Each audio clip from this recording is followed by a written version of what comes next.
Eto, mainit na balita. Ngayong tapos na ang isa sa mga assignment ng Pilipinas sa katatapos lang na SEA Games, all eyes naman ngayon ang buong Pilipinas para sa nalalapit na laban ng Gilas main team sa round 2 ng FIBA World Cup qualifiers. Ano nga ba ang naghihintay sa Gilas sa February at bakit sabik ang fans na makita ang tambalan ni Kai Sotto, QMB, AJ Edu at Junmar Fajardo? Tara pag-usapan natin ngayong araw. Pero bago yan, like and subscribe lang mga kabady para sa latest basketball news and highlights. Siya nga pala mga idol sa mga naghahanap ng legit na Gilas jerseys at iba pang parapernalya ng Gilas. Pwede mong i-click yung product link sa gilid ng aking mga video at makikita mo na sa kanan ang lahat ng legit stores na nagbebenta ng mga high quality merch ng Gilas. Maraming salamat mga idol. Matapos ang napaka-controversial na SEA Games kung saan nakuhang muli ng Pilipinas ang ginto sa both men's and women's division, mas lalong umiinit at kapanapanabik ang mga susunod na event ng Gilas sa 2026. Kasi ngayon, all eyes na ang buong Pilipinas sa mas malaking stage at yan ang laban ng Gilas main team sa round 2 ng FIBA World Cup qualifiers sa February.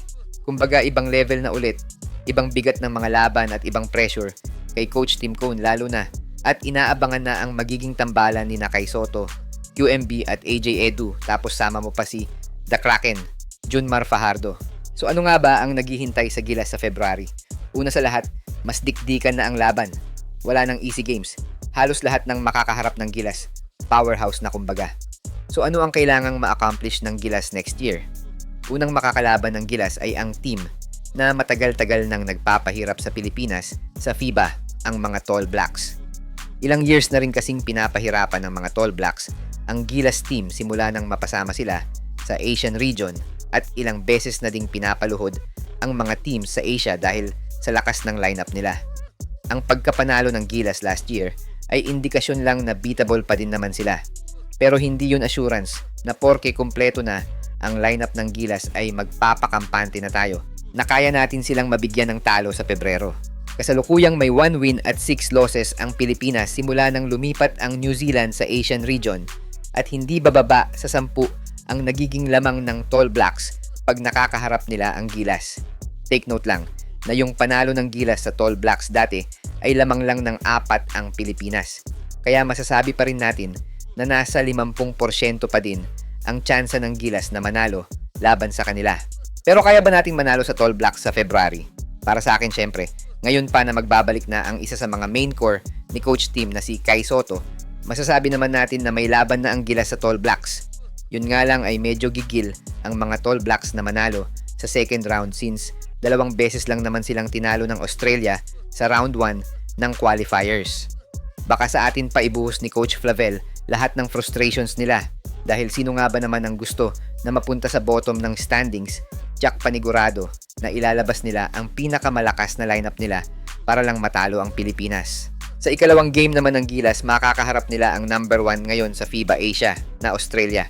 Sabi nga ng iba, sa dinami-dami ng teams na pwedeng mapunta sa Group A, bakit nga ba naman Tall Blacks at Aussies pa ang nakasama ng Pilipinas? Pero para sa akin, may advantage din naman yan. Una, pagkatapos ng first round, hindi na makakaharap ng Pilipinas ang 3 teams na nakasama nila sa first round. Magkakaroon na lang kasi ng 2 group pagpasok ng second round, which means mga bansang Jordan, Syria, Iran at Iraq ang makakalaban ng Gilas. Pero kung usapang Gilas versus Australia, 0 to 20% lang ata ang pag-asa ng Gilas na manalo sa kanila. Pero marami ang nagsasabi na Pilipinas daw ang malaki ang chance na ma-break ang winning streak ng Australia sa round 2 ng qualifiers.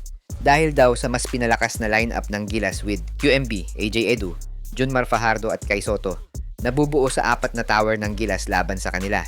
Ang mas nakaka-excite kasi, sa new lineup ng Gilas na makikipagpalitan ng muka sa mga Aussies, pwede na tayong makasabay sa mga players nila, lalo na sa forward at center position, na dati nang nagiging disadvantage ng Pilipinas sa international stage. Pero base sa naging lineup ng Australia sa round 1, mukhang pinaghandaan nilang mabuti ang laban nila sa Tall Blacks, deploying new players na possible na sila na din ang makalaban ng Gilas sa February.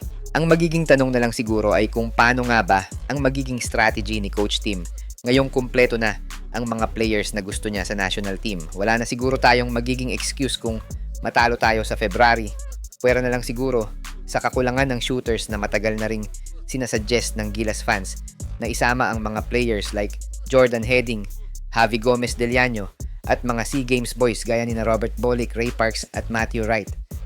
Sa mga gusto pala manood ng laban ng Gilas sa FIBA World Cup qualifiers nang walang delay at free for life, magbibigay po kami ng free live streaming link. All you have to do is i-like lang po ang aming Facebook at YouTube channel para mabigyan po kayo ng unlimited access sa mga sports games sa buong mundo.